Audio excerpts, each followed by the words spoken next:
Yeray y en este video hablaremos acerca de la historia de Inglaterra. Y el primero de ellos es la Britania romana. Hace 500.000 años, Gran Bretaña no era una isla, estaba unida al continente europeo. Hace 340.000 años llegaron los Homo neanderthalensis, quienes sustituyeron a los anteriores. A pesar de que en esos años ya existían los Homo sapiens, este no pisó Gran Bretaña hasta hace 40.000 años. Sin embargo, el número de humanos no empezó a ser numeroso hasta que la última glaciación, el hielo se derritió y Gran Bretaña se convirtió en una isla que todos conocemos. Ante el 5000 a.C. estaba la costa igual que ahora.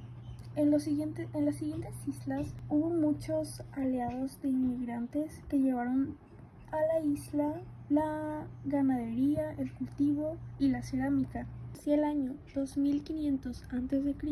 empezaría la Edad del Bronce, un poco después de la edad de una nueva cultura. Se le conoce como cultura Viking. Se piensa que sus gentes reemplazaron al 90% de la población de Inglaterra. Posterior a esta cultura está la cultura Wessex, quienes levantaron metrópolis. Muchas tribus británicas aceptaron la soberanía romana. Seguido de esto, los reinos celtas. Desde el año 700 a.C., en diferentes regiones de Europa central y occidental vivieron diversas tribus que destacaron por ser poderosos pueblos de guerreros conocidos como los celtas. Eran de diversas tribus y nunca formaron un estado unificado. A pesar de esto, compartían una serie de características como su lengua, costumbres religiosas y la forma de hacer la guerra. Ahora entramos al tema de conquista y dominio feudal. Durante el feudalismo, la esclavitud queda muy limitada, al ser sustituida por la servidumbre, los siervos que pasan a asumir el trabajo productivo en el mundo grecorromano recaía sobre los esclavos. Gozaban de la condición jurídica de nombres libres, pero su dependencia del señor feudal y las obligaciones abusivas que en muchos casos esta dependencia implicaba hacía que su régimen de vida no fuera muy distinto de la esclavitud. El malestar entre los siervos a causa de los abusos que padecían dio lugar a distintas quejas y revueltas. Y aquí es importante mencionar la Carta Magna. Es una cédula que el rey Juan sin Tierra de Inglaterra otorgó a los nobles ingleses el 15 de junio de 1215, en la que se comprometía a respetar los fueros e inmunidades de la nobleza y a no disponer la muerte ni la prisión de los nobles ni la confiscación de sus bienes mientras aquellos no fuesen juzgados por sus iguales. El contenido de esta carta hace referencia a una iglesia libre, la ley feudal, los pueblos, el comercio y los comerciantes, la reforma de la ley y la justicia, el comportamiento de los oficiales reales y los bosques reales. Ahora pasamos a Inglaterra y sus vecinos. Bien, en la Edad de Hierro, toda Gran Bretaña al sur de Firth of Forth estaba habitada por el pueblo celta, conocido como los británicos, incluidos algunas tribus belgas. En el año 43 después de Cristo comenzó la conquista romana de Gran Bretaña. Los romanos mantuvieron el control de su provincia de Britania hasta principios del siglo V. El fin del dominio romano en Gran Bretaña facilitó el asentamiento anglosajón en Gran Bretaña, que los historiadores suelen considerar como el origen de Inglaterra y del pueblo inglés.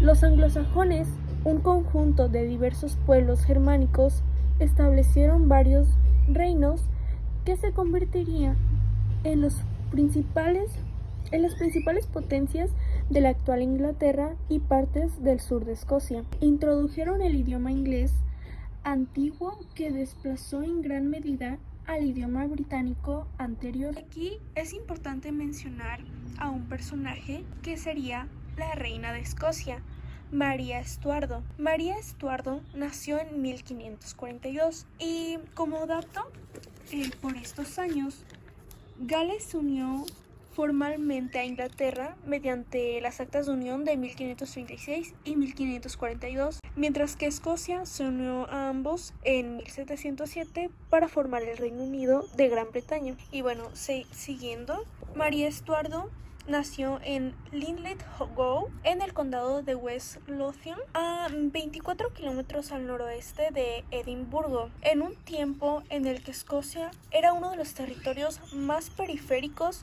y en cierto modo atrasados de Europa.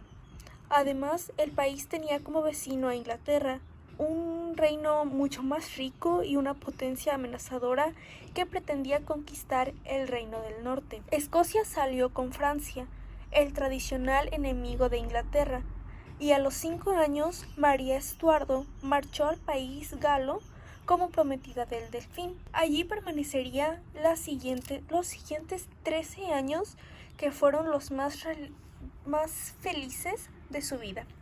El francés y el escocés se convirtieron para siempre en sus lenguas habituales.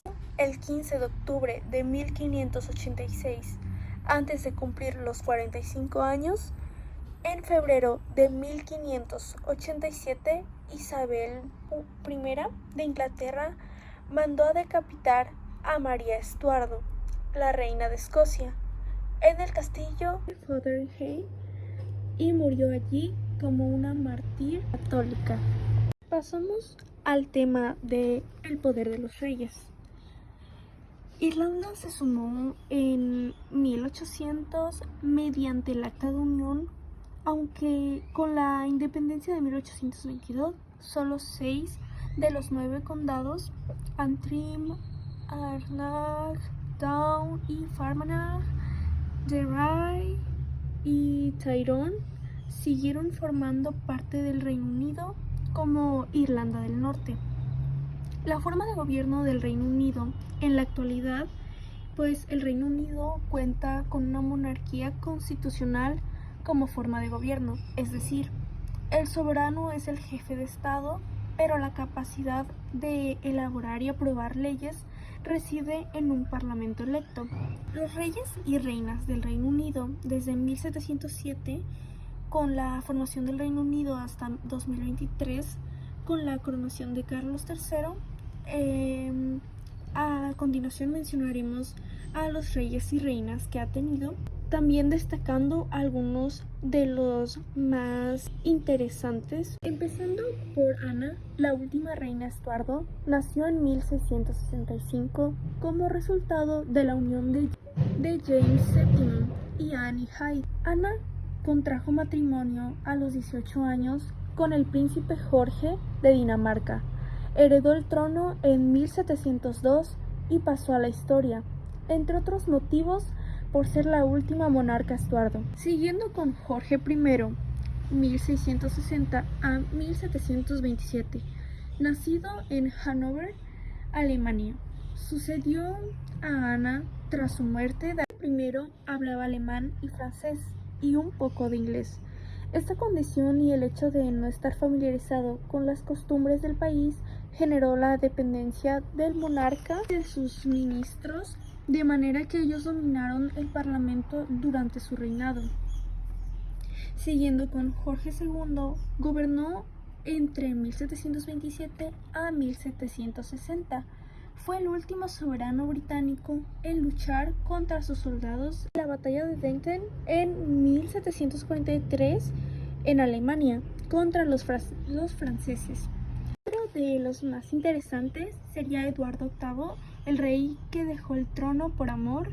Reinó solo 325 días, de enero a diciembre de 1936, y nunca fue coronado. Hablaremos sobre corona y parlamento.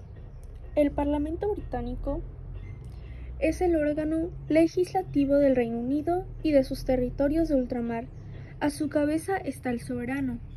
El bicameral, incluyendo una cámara alta llamada Cámara de los Lores y una cámara baja llamada Cámara de los Comunes. La Cámara de los Lores incluye dos tipos diferentes de miembros: los lores espirituales, que consisten en los obispos más antiguos de la Iglesia de Inglaterra, y los lores temporales, que consisten principalmente en pares vitálicos designados por el soberano de 92 pares hereditarios. El Parlamento del Reino Unido ha dado forma a los sistemas políticos de muchos países como excolonias, y por eso se le ha llamado la madre de los parlamentos. En teoría, el poder legislativo supremo del Reino Unido está oficialmente en manos de la corona en el Parlamento. Sin embargo, la corona normalmente actúa siguiendo los consejos del primer ministro, y los poderes de la Cámara de los Lores se limitan solo a retrasar la legislación. Y como último tema, la Revolución Gloriosa. El caso histórico inglés refleja que los derechos se encontraban garantizados en la Ancient Constitution, la propia constitución histórica inglesa. De una manera resumida, fue una pacífica revolución que tuvo lugar en Inglaterra en 1688 a 1689, que depuso a Jacob II en favor de su hija María II y su marido Guillermo III, príncipe de Orange.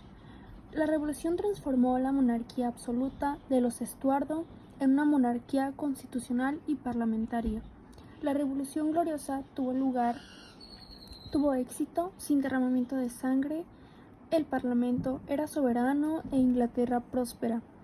Fue una victoria de los principios Wynne, ya que si los católicos no podían ser reyes, ningún monarca podía ser absoluto. Y bueno, con esto finaliza mi video.